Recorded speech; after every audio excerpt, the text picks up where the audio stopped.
So recently যেটা পরিলক্ষিত হচ্ছে অনেক বেশি, আর সেটা হলো কেউ যদি ভুল ইনফরমেশন দিয়েও যায়, আপনি বলতেছেন জি ভাই সঠিক বলেছেন, আপনার এই গুরুত্বপূর্ণ তথ্যের জন্য আপনাকে ধন্যবাদ, আপনার ভিডিওটা আমাদের খুব কাজে লাগতেছে। হ্যাঁ, অনেক কিছু বলতেছেন। এখন কথা হচ্ছে কি যে ভুল ইনফরমেশন সে দিচ্ছে, আর আপনি যদি না জানেন সেটা ডিফারেন্ট কথা, আর আপনি যদি জেনে শুনে এটা করেন সেক্ষেত্রে কিন্তু অন্য একটা কথা হয়ে যাচ্ছে। সো রিসেন্টলি অনেক শিক্ষিত মূর্খরাও এই ধরনের কাজকর্ম করতেছে মূলত নিজেদের ফায়দা হাসিলের জন্য।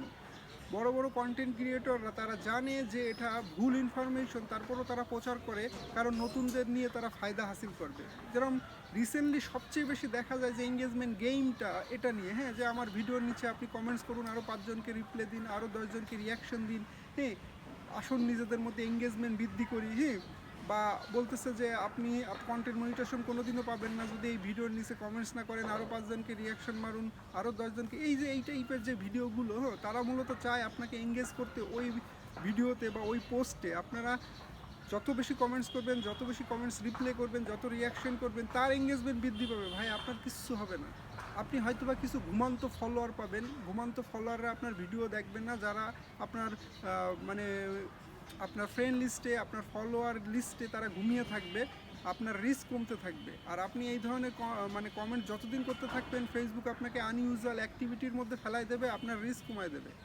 সো আর এই যে বড় বড় কন্টেন্ট ক্রিয়েটররা এটা তো সঠিক ইনফরমেশন দিচ্ছে না, হ্যাঁ দিচ্ছে, যাদের এঙ্গেজমেন্ট যখন আবার ঠিক হয়ে যাচ্ছে, এঙ্গেজমেন্ট যখন বৃদ্ধি পেয়ে যাচ্ছে, আবার কয়দিন পরে একটা সুন্দর পোস্ট করে এসে বলতেছে যে এই ধরনের পোস্ট যারা করতেছে তাদের পোস্টে আপনারা কমেন্টস করবেন না, কারণ এই ধরনের পোস্ট কমেন্টস করলে আপনার রিস্ক কমে যাবে, আপনার এঙ্গেজমেন্ট তো বৃদ্ধি পাবে না। মানে তখন তারা হাজির সাহেব সাজতেছে। এখন আপনার করণীয় কি? এই ধরনের পোস্টে আপনি কি করবেন?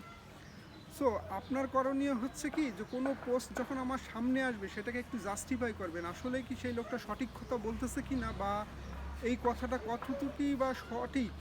বা অনেক মূর্খরা যারা ফেমাস হয়ে গেছে, হ্যাঁ, যারা মনে করেন যে ফেসবুক সম্পর্কে কিছুই জানতো না, তারা এখন অনেক রিচ লেভেলের কন্টেন্ট ক্রিয়েটর হয়ে গেছে, তারা নতুন নতুন কন্টেন্ট তৈরি করতেছে। তারা ভুল ইনফরমেশন দিলেও আপনি করছেন ভাই সহি বলতেছেন, আপনার সঠিক বলতেছেন, আপনার কথা শুনে আমরা বিশাল ফায়দা পাচ্ছি, হ্যাঁ।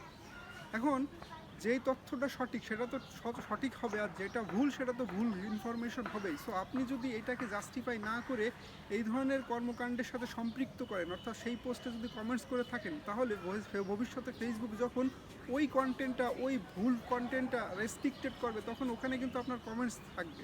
ওই কমেন্টসের উপর ভিত্তি করেও কিন্তু আপনার ইস্যু আসতে পারে, সেক্ষেত্রে কিন্তু আপনাকে অবশ্যই খেয়াল রাখতে হবে।